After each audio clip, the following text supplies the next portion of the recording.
Soleh. Kita jawab pertanyaan. Seringkali teman yang berbeda agama mengucapkan selamat ketika Idul Fitri. Bagaimana sikap kita untuk membalas hal seperti ini agar tidak dicap sebagai kelompok yang sempit dan fanatik buta? Sampaikan ke dia, brother, kau saudaraku satu bangsa dan setanah air. Aku tidak bisa mengucapkan selamat Natal karena bagi kami Nabi Isa itu bukan Tuhan, dia adalah Nabi utusan Allah. Dan bagi kami dia tidak lahir tanggal 25 Desember. Kuharap kau tidak tersinggung dengan ini. Kalaupun kau tersinggung, ya nggak apa-apa. Saya punya sahabat tidak Islam, tapi saya sampai hari ini masih teman baik. Dan dia tidak tersinggung karena dia tahu keyakinan saya. Itulah makna persahabatan. Persahabatan itu seperti kepompong. Berawal dari ulat menjadi kupu-kupu. Persahabatan itu kan saling memahami, saling mengerti. Bukan kita mengorbankan akidah kita. Bukan berarti dia ucapkan Idul Fitri 1 Syawal, mohon maaf zahir dan batin, lalu kita balas dengan ucapan yang sama. Tapi di hari baik, di hari yang lain, saya tetap datang bersilaturahim. Saya tetap datang berkunjung ke rumahnya. Dia beri saya minuman kaleng. Dia tahu dalam akidah saya makan bekas makanan yang tidak halal tidak boleh. Dia kasih saya kue kotak, dia kasih saya minuman kaleng. Kami saling menjaga sampai hari ini. Bukan berarti saya tidak punya kawan beda agama. Semoga Ustadz selalu sehat, amin. Diberkahi, amin. Dirahmati, amin. Mohon motivasi, insya Allah. Pemuda yang berhijrah terkadang merasa putus asa karena selalu teringat dosa di masa lalu. Kalau kau masih ingat dosa, alhamdulillah. Yang khawatir justru kau nggak ingat dosa. Setelah hijrah kau merasa sudah menjadi penghuni surga, yang lain masuk neraka. Setelah hijrah, bapaknya masuk neraka, emaknya masuk neraka. Yang masuk surga cuma dia, istrinya, sama gurunya. Di kaplingnya surga itu. Memang dia panitia akhirat. Orang yang diterima taubatnya, ketika dia mengenang dosa-dosanya di masa lalu, maka hatinya hancur lebur, air mata tak tertahan menetes. Itu orang yang taubat nasuha. Ini sekarang punya banyak juga yang hijrah ini. Ustadz, saya ini dulu nakal. Kartu kuning sudah datang. Banyak juga saya ketemu orang yang sudah hijrah taubat. Apa kata dia? Ustadz, saya ini semua minuman sudah saya minum, semua perempuan sudah saya rasa, dari Afrika sampai Eropa. Ente taubat apa bangga? Dosa kok bangga? Ini yang taubatnya diterima Allah SWT. Rasa takut kepada Allah. Apa tujuan puasa 30 hari? Ya ayyuhalladzina amanu kutiba alaikumusyamu kama kutiba alal ladzina min qablikum la'allakum takut. Wahai engkau saudaraku, engkau sudah punya rasa takut dalam hati. Dengan bekal takut inilah engkau akan masuk ke dalam surga Allah Subhanahu wa taala. Ada orang minta jasadnya dibakar, abunya di laut dihanyutkan. Kenapa? Karena dia takut. Sebelum zaman Nabi Muhammad SAW, karena dia takut kepada Allah. Kata Allah SWT, karena dia takut kepada aku, masukkan dia ke dalam surga aku. Makanya di antara doa, Allahumma qasim lana min khasyatika ma tahulu bainana wa baina ma'asik. Tanamkan rasa takut ke dalam hati kami, sehingga dengan rasa takut itu kami tidak jadi melakukan perbuatan dosa. Pak Ustadz, tadi saya ke mall, terus tiba-tiba datang cewek ngasih nomor, dia ngajak saya jalan, terus tiba-tiba datang rasa takut saya, Pak Ustadz. Akhirnya saya nggak jadi jalan. Takut sama siapa? Sama suaminya.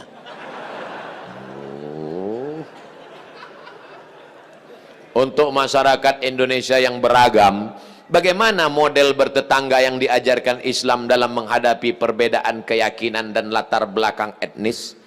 Saya nyewa rumah ngontrak di Mesir di lantai bawah. Di atas namanya Baba Yosef Hana. Baba Yosef Hana, agamanya Kristen Ortodok. Saya bertetangga 2 tahun, dari tahun 2000 sampai 2002. 2002 bulan November pulang. Suatu ketika kami datang mengadu ke Baba Yosef. Baba Yosef, kami tidak sanggup lagi bayar uang sewa rumah. Karena Baba Yosef mengatakan sewa rumah mesti saya naikkan. Karena saya kena kanker. Saratan bahasa Arabnya, saya kena kanker nak. Maka sewa rumah mau kami naikkan. Kalau Baba Yosef menaikkan sewa rumah, apa boleh buat? Kami pindah dari rumah ini, Baba Yosef. Kenapa? Karena kami juga lebih dahsyat kanker kantong kering. Tahun 98, 99, 2000 krisis moneter. Apa kata Bapak Yosef? Kalian jangan pindah, tetaplah di rumah ini. Setiap acara Pak Dubes datang, Bapak Yosef kami undang makan bersama. Dan dia juga tetap baik dengan kami. Kami tahu kami berbeda, maka mengucapkan tidak assalamualaikum, tapi kalau ketemu sabahal khair, selamat pagi, sabahan nur, selamat siang, masa al khair, selamat petang, selamat malam.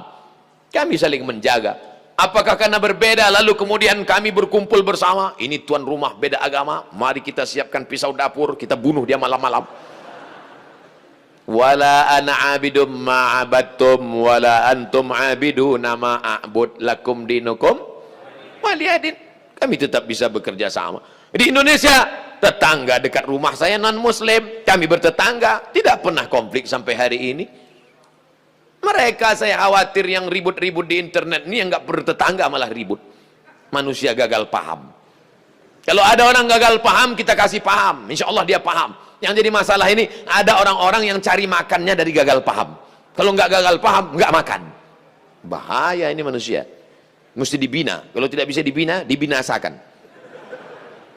Ustadz, ibu saya meninggal seminggu yang lalu.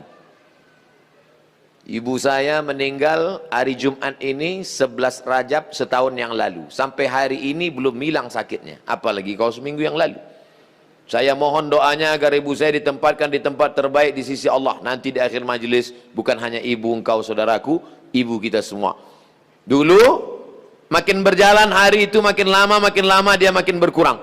Di antara yang menenangkan hati ini adalah banyak-banyak berkirim doa.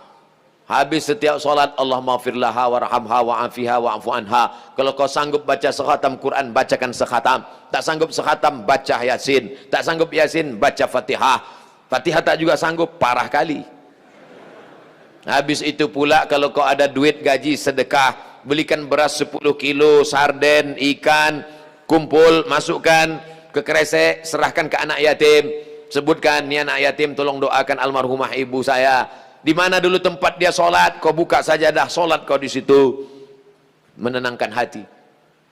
Wasta'inu bis sabri wassalah. Mintalah tolong kepada Allah dengan sabar dan sholat. Saya tahu, man lam yadhuq lam ya'rif man lam yadhuq. Orang yang tak meninggal ibunya tak dapat dia merasakan bagaimana sakitnya kehilangan. Oleh sebab itu maka yang masih ada ibunya pulang dari sini, kau belikan makanan kesukaannya, datang ke rumahnya, cium tangannya, suapkan makanan, peluk dia, cium keningnya, senangkan hatinya. Hanya itu yang dapat membuat kau bahagia. Kalau kau ingin rezekimu seperti rezeki raja-raja, perlakukan ayah ibumu seperti raja. Insya Allah semua kesulitan hidupmu akan diberikan Allah kelapangan, insya Allah. Amin ya rabbal alamin. Sebelumnya mohon maaf Ustadz, pertanyaan ini keluar dari materi hari ini. Belakangan ini saya lihat banyak perkumpulan orang-orang atau komunitas mengaku Islam modern atau Islam yang bersatu dengan budaya. Bagaimana cara kita memandangnya agar kita tidak disebut musyrik dan diterima di kalangan masyarakat sebagai pecinta budaya daerah? Ini pertanyaannya umum. Kalau mau nanya ke saya masalah hukum fikih, sebutkan secara spesifik satu contoh kasus. Karena kalau cerita masalah budaya, maka saya pencinta budaya. Peci ini agama atau budaya? Budaya. Mana ada hadis Nabi, sahabat, tabi'in, Imam Syafi'i pakai peci? Ini budaya. Saya pakai budaya ini sekarang. Maka kemana-mana saya mau menunjukkan budaya. Ketika di Maroko pun waktu sidang S3 saya pakai. Saya mau menunjukkan saya orang Indonesia. Saya pakai batik. Batik itu budaya? Budaya. Apakah salah saya pakai peci dan batik? Tidak. Ada juga orang mengatakan jangan pakai batik gambar burung, nggak boleh dibawa sholat. Kenapa? Karena dalam burung itu ada tai. Gimana ceritanya? Saya yang bodoh apa dia yang pintar? Selama budaya itu tidak mengandung unsur kemusyrikan, merusak akidah, maka ada syarat dan ketentuan berlaku. Wala ana abidum ma'abattum wala antum abiduna ma'abud lakum dinukum waliyadin. Karpet ini agama atau budaya? Budaya. Karpet ini budaya. Masjid Nabawi yang asli nggak ada karpetnya. Ini berapa kali budaya. Ini lagi membuat bunga-bunga ini. Ini budaya semua nih, bunganya mati lagi. Oleh sebab itu maka bahkan masjid kita pun banyak budaya. Ini bangunan melengkung di tengah, tiang melengkung di tengah disebut dengan kubah. Kubah itu budaya dari Bizantium, Romawi. Makanya bangunan-bangunan Romawi, coba tengok gereja-gereja ortodok di Moskow pakai kubah. Orang yang tidak ngerti dia tengok, loh kok ada masjid di Moskow? Padahal itu katedral. Bangunan itu adalah budaya Eropa, budaya Bizantium, budaya Romawi kuno, diambil. Maka tidak jadi masalah karena tidak terkait dengan akidah. Begitu juga dengan tiang menara masjid. Itu bukan agama, itu budaya. Karena dulu di Mesir ada namanya tiang tinggi tempat api di tepi laut, supaya para nelayan kalau tengah malam jangan sampai kapalnya nabrak ke pantai. Maka disebutlah tempat itu mercusuar, sehingga di tengah malam dia ngelihat. Waktu itu belum ada GPRS. Maka dia lihat, oh kita udah dekat di tepi pantai, maka layar mesti diarahkan ke melawan angin supaya kapal tidak laju, supaya tidak kencang. Lalu kemudian ketika orang Islam melihat ada menara tinggi, apinya dibuang, muazzinnya naik ke atas. Allahu Akbar, Allahu Akbar. Sekarang muazzinnya di bawah, mikrofonnya ke atas, sound systemnya di atas. Sekarang nggak ada lagi kabel, wireless. Ini semuanya budaya. Selama budaya itu tidak merusak akidah, maka boleh. Yang nggak boleh itu budaya celana pendek. Kenapa? Karena melanggar syariat Islam. Nampak pangkal paha dan lutut, tidak sah salat. Selama budaya tidak melanggar akidah, maka dia boleh dilaksanakan. Budaya itu apa Pak Ustaz? Hasil cipta karya karsa manusia yang tidak ada wahyu di dalamnya. Pak Ustadz, saya mau tanya kenapa hati saya selalu gelisah, padahal saya sudah perbanyak istighfar. Tolong masukannya. Semoga Pak Ustadz selalu dilindungi Allah Subhanahu wa Ta'ala. Di mana letak gelisah itu? Di dada sebelah kiri. Nama tempatnya jantung. Tapi ada yang bilang hati Pak Ustadz. Kombinasikan aja dua, jantung hatiku. Berdegup dan berdetak di sebelah kiri. Coba rasakan. Bagi yang tak merasakan, lapor ke panitia. Kain kapan sudah siap? Makanya kadang kita bangun tidur nggak ada angin, nggak ada hujan, risau, suntuk di dalam. Tapi begitu kita ambil wudhu, sholat, terasa dia seperti kopi yang habis diaduk, tiba-tiba bening. Ala bidzikrillahi tatmainnul qulub. Dengan banyak berzikir mengingat Allah, maka hati akan menjadi tenang. Ya muqallibal qulub, wahai engkau yang membolak-balikkan hati, tsabbit qalbi, kokohkan hatiku, ala dinik wa ala ta'atik. Apakah materi bisa menenangkan hati? Tidak. Materi hanya bisa menenangkan materi. Materi lambung. Lambung hanya bisa ditenangkan dengan materi. Apa dia? Nasi uduk, ayam penyet, ayam pop, ayam mati. Tapi non materi hanya bisa ditenangkan dengan agama. Makanya orang-orang ateis yang tidak beragama, hidupnya sempit. Kata Allah, ka'annama yas'adu fis sama, seperti terbang. Kita kalau naik pesawat, terbang, take off, itu dada terasa sempit. Begitulah orang yang tidak berserah diri kepada Allah, sempit. Akhirnya mereka mencari ketenangan kemana? Sabu-sabu, pil anjing gila, sakau, penjara, kalau ketangkap BNN, mati. Angka bunuh diri terbesar di dunia bukan di Republik Indonesia, bukan di Asia, tapi justru di Eropa dan Amerika, karena mereka meninggalkan agama. Stres, depresi, mobil mewah tapi nggak bisa tidur malam, jam 2 malam stres, depresi. Makan obat tidur, tidur, bangun tidur, stres lagi, bangun tidur, tidur, mati. Sementara kita tenang. Begitu datang ke masjid, duduk, ngelihat muka ustadz, tertidur. Panitia penutup bangun. Fabi ayyi ala'i rabbikuma tukadziban. Nikmat tidur apa lagi yang kau dustakan? Orang barat setengah mati makan pil tidur supaya bisa tidur. Nama penyakitnya insomnia. Orang kita baru ngelihat. Berikut ini mari kita dengarkan tausiah. Demikianlah tausiah ini saya sampaikan. Tunggu lagi. Kurang apa lagi? Maka kalau ada teman di sebelah tidur, biarkan. Dia sedang mensyukuri nikmat Allah Subhanahu wa Ta'ala. Jadi Pak Ustadz jawabannya, perbanyak zikir. Siapa yang bersolawat 1 kali 1 hari 1000 kali, maka sebelum mati dia melihat tempatnya dalam surga. Siapa yang meriwayatkan itu? Ditulis oleh Syekh Ali Jum'ah, Mufti Mesir. Diriwayatkannya dari beberapa riwayat kitab-kitab sahih. Jadi kau berapa kali istighfarnya? Coba amalkan ini. 1 kali 1000 kali. 1 hari 1000 kali. Beli tasbih yang ujungnya ada 10, 100 kali putar. Allahumma sholli ala sayyidina Muhammad wa ala ali Muhammad. Allahumma sholli ala sayyidina Muhammad. Kadang-kadang belum sampai 200 kau udah tertidur. Bangun lagi, sambung lagi. Allahumma sholli ala. Malu bawa tasbih, pakai tasbih digital yang pencet itu. Allahumma sholli ala sayyidina Muhammad. Allahumma sholli ala. Tapi pelan-pelan. Kadang ada yang pakai tasbih itu. Macam makan bakwan kepanasan. Bagaimana hukumnya mengambil uang suami tanpa persetujuan suami untuk ditabungkan demi kepentingan rumah tangga? Ini namanya gerakan ibu-ibu kreatif. Ketika Nabi Muhammad SAW sedang duduk di atas bukit Sofa pada tahun 8 Hijrah, rekonsiliasi kota Makkah, Nabi pulang ke kota Makkah. Maka ketika Nabi sedang duduk, datang seorang perempuan. Nama perempuan itu Hindun. Dia tutup wajahnya karena dia malu kepada Nabi. Hindunlah dulu yang mengunyah jantung Hamzah karena dendam kesuma. Lalu Hindun berkata, suamiku inna Aba Sufyan rajulun syahih. Wahai Rasulullah, suamiku itu Abu Sufyan orangnya pelit, medit, kedekut, bakhil. Apa lagi? Bapak ibu hafal seterusnya. Apa kata Nabi SAW? Ambillah uang dia selama untuk mencukupi kebutuhan engkau dan anak-anakmu. Ini kabar gembira bagi ibu-ibu sekalian. Tapi ingat, mencukupi. Nah, standar di Bandung saya tidak tahu berapa keperluan, karena beda harga makanan di Bandung dengan di Riau.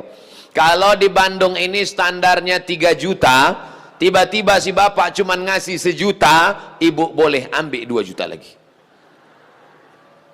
Sambutan yang luar biasa. Mana dalilnya? Itu ayat bapak ibu bapak baca waktu akad. Wa ashiruhunna bil ma'ruf. Bergaulilah mereka dengan ma'ruf. Ma'ruf diambil dari kata urf. Urf artinya tradisi setempat. Dasar pengambilan hukum dalam Islam ada 10. Quran, hadis, ijma', qiyas, syar'u man qablana, saddu zara'i, qaulus sahabi, istihsan, istishab. Urf. Urf artinya standar umum di kota Bandung berapa. Kalau umumnya di Bandung ini 5 juta, ternyata selama ini dia kasih 2, berarti ibu bisa ambil 3 menurut standar dan ketentuan berlaku. Tapi lebih dari ini tanggung dosanya, saya nggak ikut-ikutan. Saya nggak mau nanti terhalang masuk surga gara-gara ini. Abdul Somad masuk Jannatul Firdaus. Begitu udah mau masuk, datang bapak-bapak dari Bandung nuntut. Wah, saya nggak mau gara-gara ini. Di lingkungan tempat tinggal ada anak yatim. Kita insya Allah bersedekah. Tapi di saat ada keluarga yang sangat butuh bantuan, gimana Pak Ustadz? Wal jari dzil qurba wal jaril junubi. Ada tetangga tapi enggak kerabat, tapi ada tetangga dan ada hubungan kerabat keluarga, maka yang didahulukan adalah yang ada hubungan kerabat. Itu kaedahnya. Baik dalam hal membantu maupun dalam hal pergi kondangan. Undangan hari Ahad ada 5. Bagaimana kita menyusun skala prioritasnya? Yang pertama tetangga kerabat, habis itu tetangga tidak kerabat, habis itu teman sekantor, ring 1, ring 2 gitu. Dalam hal ini boleh nepotisme. Sekarang orang enggak, kalau ada undangan 5, yang pertama pejabat, orang kaya, tetangga yang miskin enggak punya apa-apa, yang kira-kira cuma makan sayur sama telur ayam. Ini enggak benar. Oleh sebab itu dalam hal membantu dulu keluarga. Tapi sekarang orang lebih mau bantu orang lain daripada bantu keluarga. Kenapa kamu lebih mau bantu orang lain daripada keluarga? Kalau bantu orang lain, pujiannya melambung. Kalau bantu keluarga, masa cuma ngasih segini? Oleh sebab itu maka setiap keluarga membantu keluarganya, skala prioritas, tapi setelah itu tetap membantu fakir miskin, anak yatim. Ara'aital ladzi yukadzibu biddin? Tahukah kamu siapa itu orang yang mendustakan agama? Orang yang mendustakan agama bukan orang sekuler liberal. Orang mendustakan agama adalah fadzalikal ladzi yad'ul yatim, menyanyiakan anak yatim, wala yahuddu ala ta'amil miskin, membiarkan fakir miskin. Fawailul lil musallin, lalai dalam salat. Alladzina hum an salatihim sahun walladzina hum yuraun, riya. Wa yamna'unal ma'un, melarang orang berbuat baik, tolong menolong. 5 ini mudah-mudahan kita tidak termasuk dalam pendusta agama. Ustadz, tolong doakan muslim saudara kita di India. Itulah senjata kita terakhir. Kalau ada lembaga-lembaga yang terpercaya memberikan dana, maka kirimkan dana untuk membantu rumah mereka yang yang terbakar, saudara mereka yang terkapar, rumah mereka yang hancur, sumur bor, sekolah anak-anak pengungsi. Dulu Suriah, Palestina, Bosnia Herzegovina, Uighur, Rohingya. Coba perhatikan. Palestina, Bosnia Herzegovina dibantai oleh Slobodan Milosevic, Ali Izzet Begovic, ambis presidennya. Matang Uighur, datang Rohingya, sekarang India. Walaupun berbeda-beda tempat, tapi substansi maknanya sama. Mengapa mereka disiksa?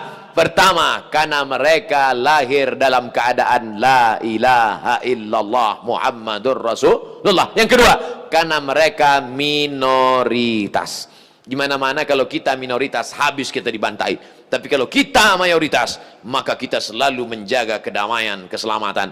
Karena kita adalah agama Islam. Islam berasal dari kata salam. Salam artinya damai.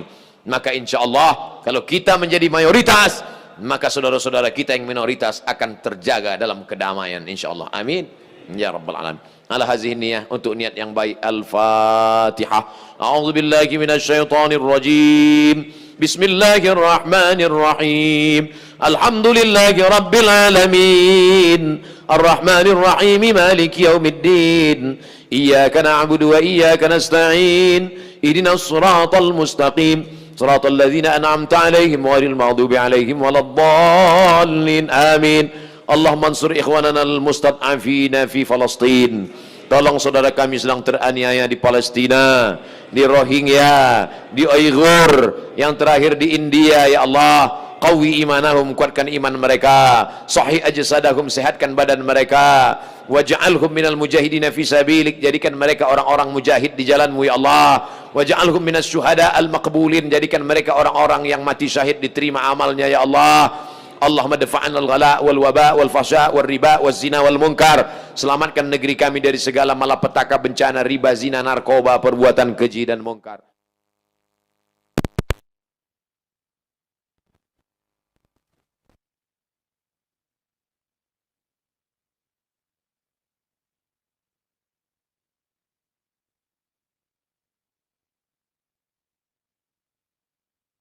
Majlis ini pulang dalam keadaan diampunkan silap salah dosanya. Allahumma ja'alna banana wa banatina min hafazil Qur'an wal hafizat. Jadikan anak-anak kami menjadi para penghafal Al-Qur'an. Minal mujahidina fi sabilik bi amwalihim wa anfusihim. Mereka menjadi pejuang menolong agamamu dengan harta dan nyawa mereka ya Allah.